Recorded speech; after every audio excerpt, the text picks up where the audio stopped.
Il est 7 heures à Thiès, dans la cité du Rail et sur l'ensemble des réseaux synchronisés de Solo Média. Le journal, voici les principaux titres.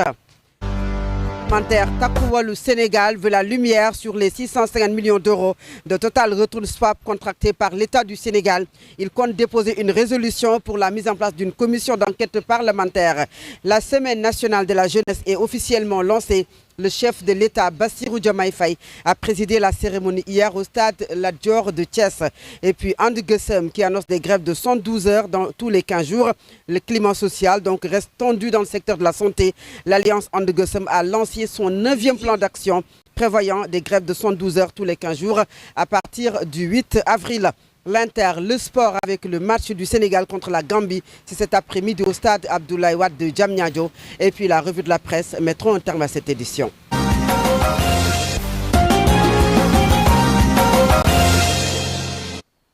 À la présentation de cette édition, Fatou Abdoundiaye, la technique est assurée par Mohamed Thiam, Mohamed Touré, Diafara Fofona. Bonjour à tous et bienvenue. Eh bien, je vous le disais dans les titres, le groupe parlementaire Takku Wallu Sénégal veut la lumière sur les 650 millions d'euros, soit plus de 432 milliards de francs CFA du Total Return Swap contracté par l'État du Sénégal.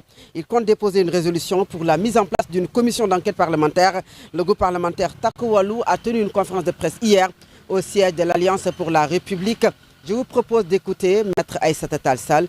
Elle est au micro de Mariam Sodendiaye. Emprunt à recevoir des dons au nom de l'État du Sénégal et à lever des ressources de trésorerie pour un montant de 6 266 milliards 693 millions. Exactement ça. Ces financements, dit le budget, pourront être mobilisés soit sur le marché national, soit sur le marché extérieur, auprès de pays ou organismes étrangers ou internationaux à des conditions fixées par décret ou par convention.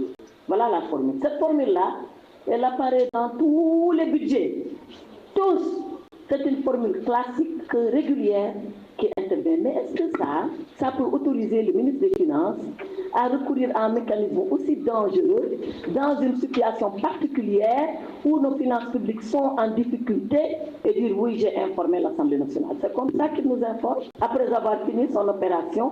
Surtout sur ce mécanisme-là auquel ils ont eu recours, il est de notre nous les députés, de demander solennellement et formellement qu'une commission d'enquête parlementaire soit installée pour que nous puissions approfondir la discussion. Le ministre chargé des Finances est autorisé à contracter des... À l'instant, Maître Aïssata Tall Sall et puis clôture des assises nationales des DARA par le Premier ministre Ousmane Sonko.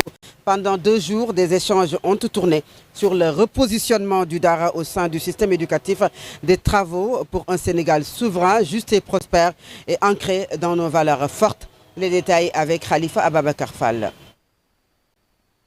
Jour a permis aux acteurs de bonifier des stratégies pour une meilleure prise en compte des DARA dans le système éducatif. Les travaux de ces assises nationales ont été salués par le Premier ministre. Au terme de ces 2 jours de travaux soutenus, de délibérations exigeantes et de convergences fécondes autour des DARA, je prends la parole avec un sentiment de profonde et légitime satisfaction. Ce rendez-vous historique, voulu par le chef de l'État comme un tournant décisif dans la trajectoire de notre système éducatif, vient de tenir et bien au-delà de nos espérances, toutes ces promesses. Selon Ousmane Sonko, le gouvernement du Sénégal, avec l'aide de ses partenaires, mettra en disposition des programmes pour la refondation du système éducatif. Je réitère avec force la reconnaissance du gouvernement de la République à l'endroit de la Banque mondiale, de la Banque islamique de développement et de l'ensemble de nos partenaires au développement. La solidarité constante qu'ils ont manifestée à travers des programmes structurants tels que le PAMOD, le PIPADES et le PEPS témoignent d'une convergence de vie et d'une volonté commune d'accompagner le Sénégal dans la refondation de son système éducatif.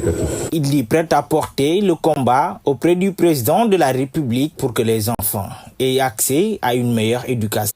Son Excellence, Monsieur le Président de la République, à qui il appartiendra de donner des orientations claires et définitives qui permettront de transformer la pensée en action, la délibération en politique publique, afin que chaque enfant sénégalais, quel que soit le coin de terre où il grandit, puisse, au sein d'un DARA rénové et reconnu, accéder à l'excellence, à la réussite et devenir un artisan pleinement accompli du destin de notre nation. Le chef du gouvernement, Ousmane Sonko, a déclaré les assises nationales des DARA. Il a remercié tous les participants de cette rencontre, tout en espérant que les conclusions soient prises en compte. Khalifa Ababacar Fall, le Premier ministre Ousmane Sonko a présidé la rencontre. Il a appelé à une meilleure considération des Dara dans la société sénégalaise. Il appelle les forces vives à unir leurs forces pour un Sénégal souverain dans ce contexte de crise. Je vous propose d'écouter le Premier ministre Ousmane Sonko. Il est au micro de Khalifa Ababacar Fall.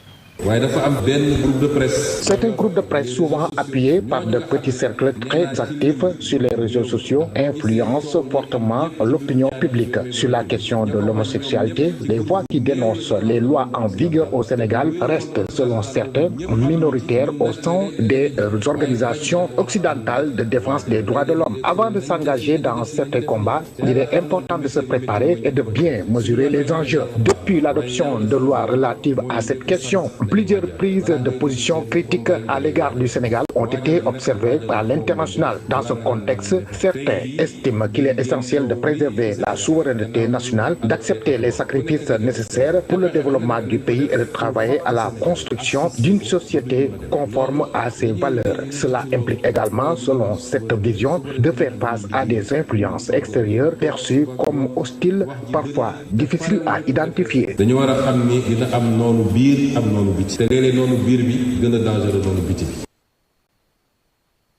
puis au stade Lat Dior de Cers, la cérémonie d'ouverture de la Semaine nationale de la jeunesse a réuni plusieurs jeunes venus des 14 régions du Sénégal dans un contexte de forte mobilisation. Le président de la République, Bassirou Diomaye Faye, a livré un discours structuré autour de 3 messages forts, plaçant la jeunesse au cœur de la construction nationale, de la prise de décision et des actions de développement ou bien même des décisions de développement. Baïnongo Fall, Adja Aminata Faye et Alioune Badara Cissé nous en font le point.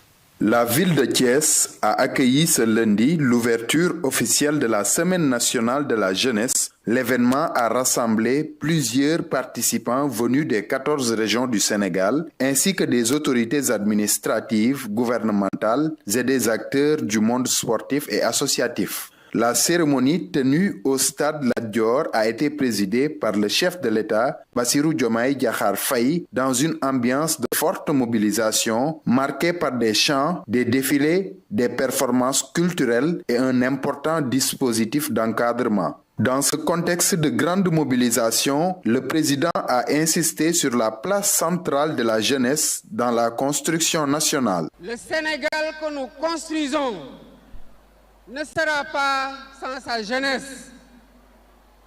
Il ne se fera pas plus tard. Il se joue maintenant. Vous êtes aujourd'hui la force la plus importante de notre pays. Par votre nombre, par votre énergie, mais surtout par ce que vous êtes en mesure d'accomplir. Lorsqu'une nation repose à ce point sur sa jeunesse, elle doit en tirer toutes les conséquences. Le chef de l'État a ensuite abordé la question de la gouvernance et de la participation des jeunes aux décisions publiques. Nous avons mis en place un cadre structuré pour permettre à la jeunesse de faire entendre sa voix, d'apporter ses idées et de contribuer directement aux politiques qui la concernent.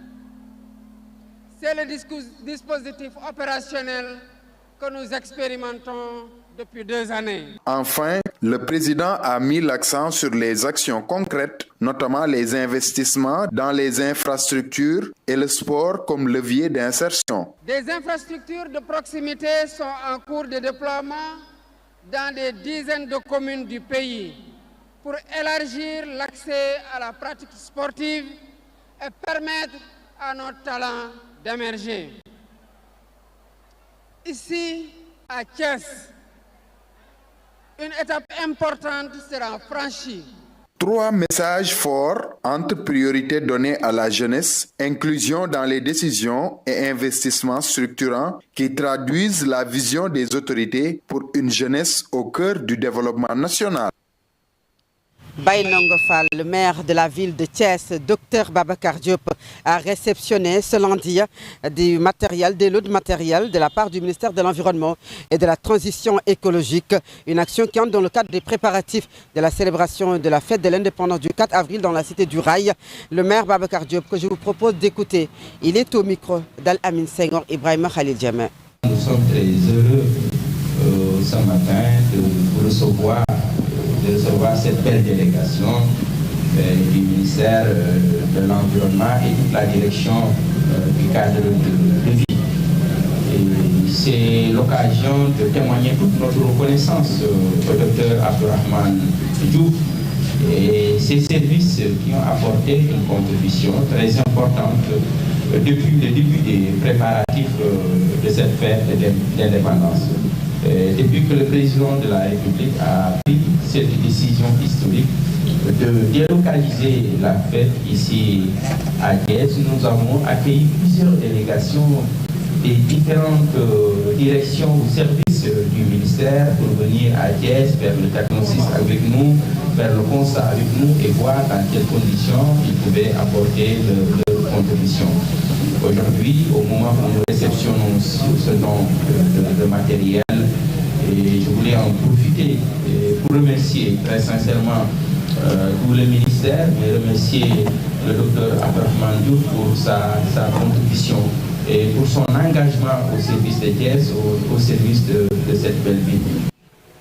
À l'instant, Babacar Diop, le maire de la ville de Thiès, nous sommes à 4 jours de la fête de l'indépendance, de la célébration de la fête de l'indépendance. Ici à Thiès, les préparatifs s'accélèrent du pavage des rues au traçage des sochets, en passant par le décor des artères principales aux couleurs de la nation. Les travailleurs s'activent pour offrir un cadre à la hauteur de l'événement. C'est un reportage de Adja Aminata Faye. À moins d'une semaine de la fête de l'indépendance, les travaux s'intensifient dans la cité du Rail. Allant du pavage des rues au traçage des chaussées, les travailleurs sont aux aguets pour terminer à temps les travaux. Dans une ambiance festive, des va-et-vient à l'image des djambars sénégalais, les Thiessois sont enfin prêts à accueillir la 66e anniversaire de l'accession au Sénégal à la souveraineté internationale. Au-delà des travaux, l'on voit à l'avenue Con une vaste opération avec un maillage sécuritaire et logistique qui transforme déjà le visage des artères d'Anyanken, prête à offrir un spectacle de haute facture le 3 avril pour le retrait au flambeau et le 4 pour le défilé civil, militaire et motorisé. Alors, Adja Aminata Faye, parlons de tout à fait autre chose. And Gueusseum qui annonce des grèves de 112 heures tous les 15 jours. Le climat social reste donc tendu dans le secteur de la santé au Sénégal. L'Alliance And Gueusseum a lancé son 9e plan d'action prévoyant des grèves de 112 heures tous les 15 jours à partir du 8 avril. Le syndicat dénonce l'absence de réaction du gouvernement concernant l'application des accords signés et puis notamment sur les indemnités de logement. Pour certains agents de santé, une première grève est prévue du 8 au 10 avril. Les urgences seront assurées, mais le mouvement risque de perturber fortement les structures sanitaires. Et dans une dynamique de renforcement de l'accès universel à l'électricité, le programme d'urgence de développement communautaire PUDC et la Société nationale d'électrification du Sénégal, Sénélec, ont procédé hier à la cité Keur Gorgui à la signature d'un protocole d'accord stratégique. Cette collaboration vise à impulser une nouvelle dynamique dans l'électrification rurale en mettant l'accent sur des situations durables et inclusives au profit des populations des zones les plus reculées.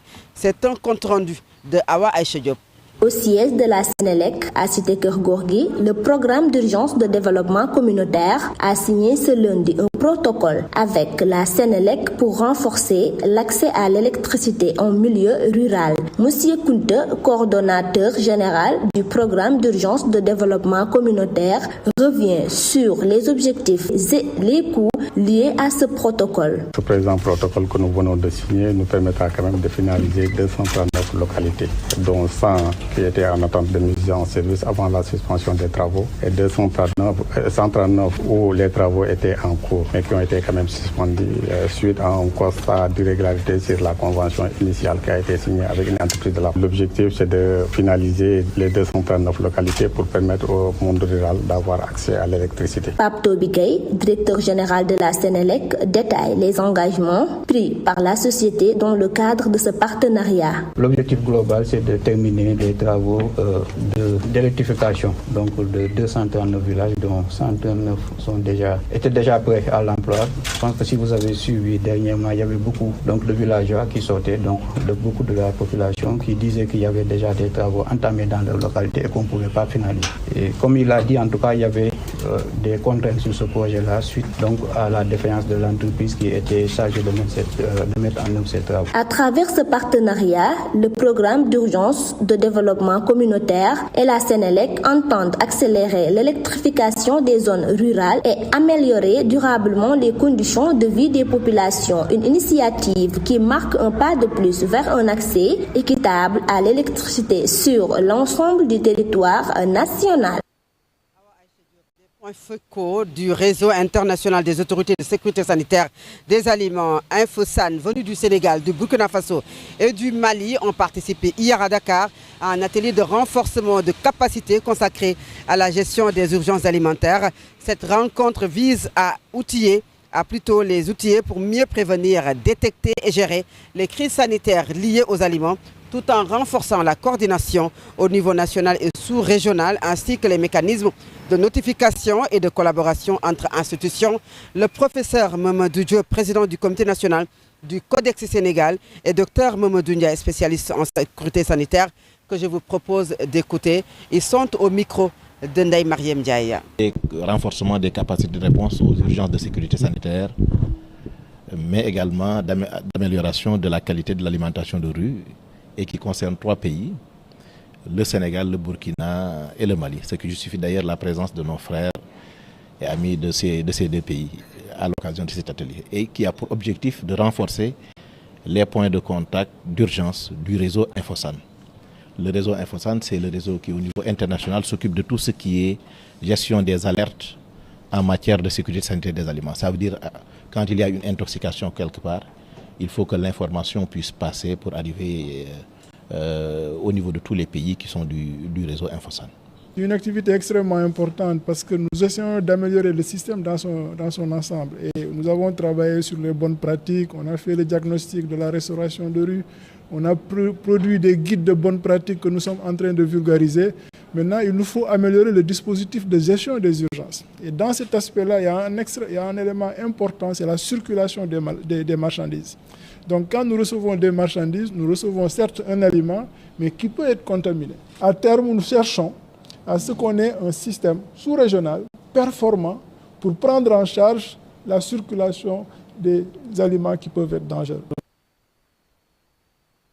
En termes de la première partie de cette édition, la seconde partie, c'est la page internationale, le sport et la revue de la presse. À présent, la page internationale. Actualité internationale. L'actualité internationale nous mène au Moyen-Orient où nous sommes au 32e jour de la guerre.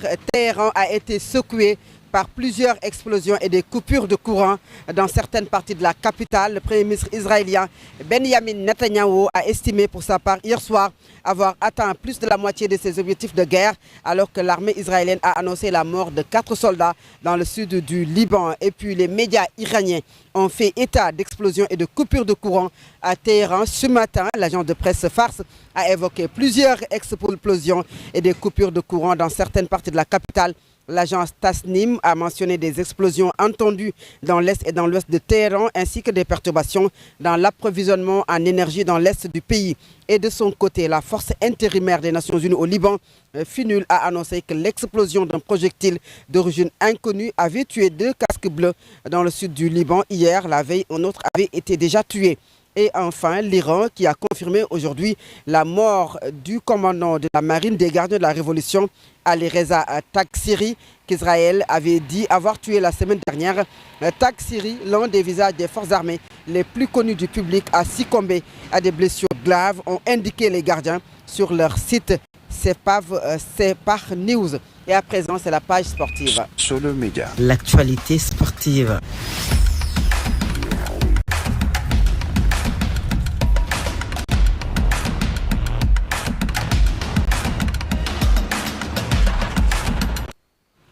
Le sport sur Solo Média et je vous le rappelle, nous sommes à Thiès dans la cité du Rail. Le sport, c'est l'affaire d'El-Amin Senghor. Bonjour. Bonjour à toutes et à tous. C'est toujours un plaisir de vous retrouver.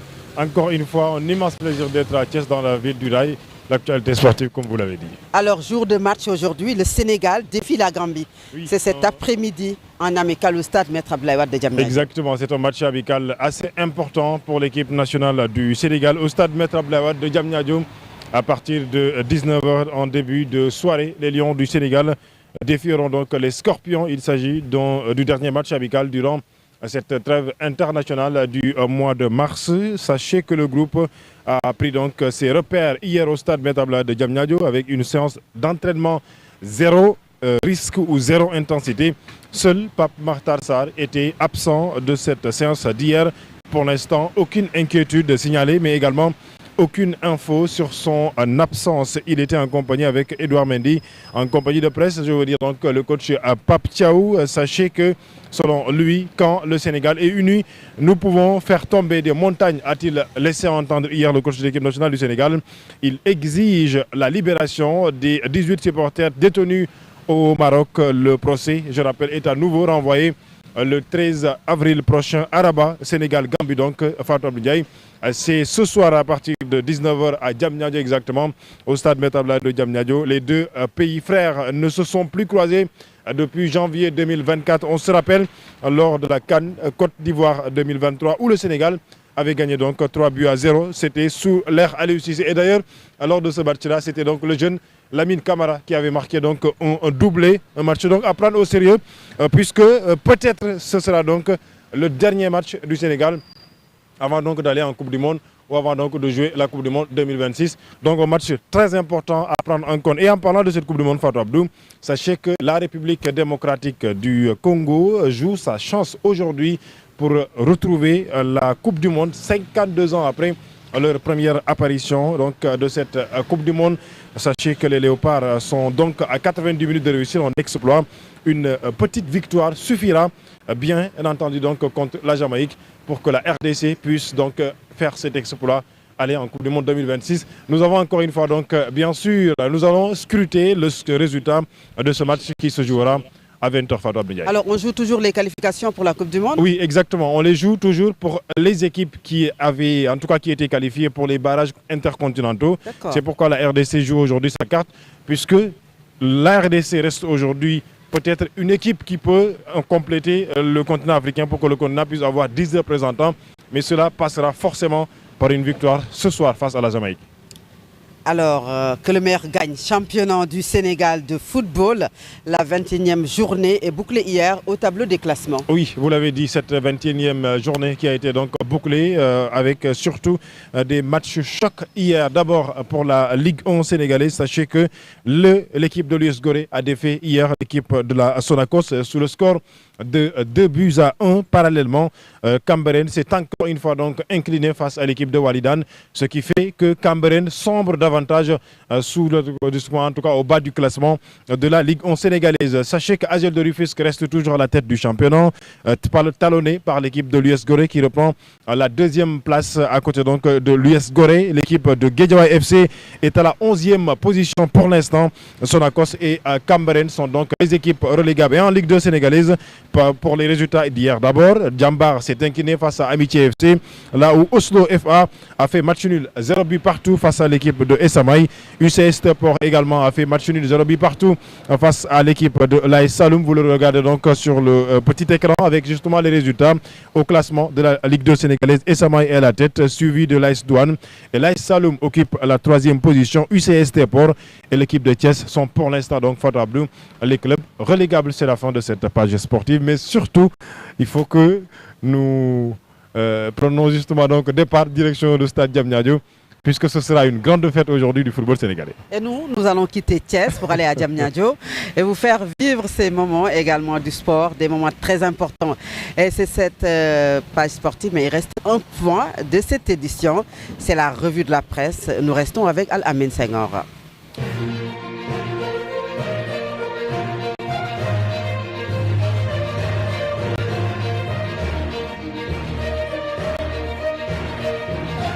Bonjour, un aperçu des quotidiens paru ce mardi, d'abord avec surtout ce sujet lié à l'homosexualité au Sénégal, affaire des présumés homosexuels, les arrestations s'enchaînent. Sonko alerte affiche le journal Les Échos ce matin qui nous donne des détails sur encore une fois donc de nouveaux rebondissements à ce sujet. Kadier Dia, Kadior Sissé, Pape Gueital, ils sont tous envoyés en prison.